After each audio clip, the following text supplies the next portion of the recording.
కొంతకాలం కిందట బ్రహ్మదేవుని ముంగిట రెండు ఆత్మలు కోరుకున్నవి ఓ వరం.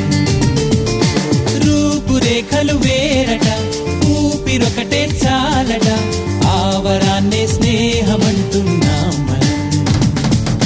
కంటి పాపని కాపు కాసే జంట రెప్పల కాపలాగా నిండు చెలిమికి నువ్వు నేను నీడనివ్వాలి.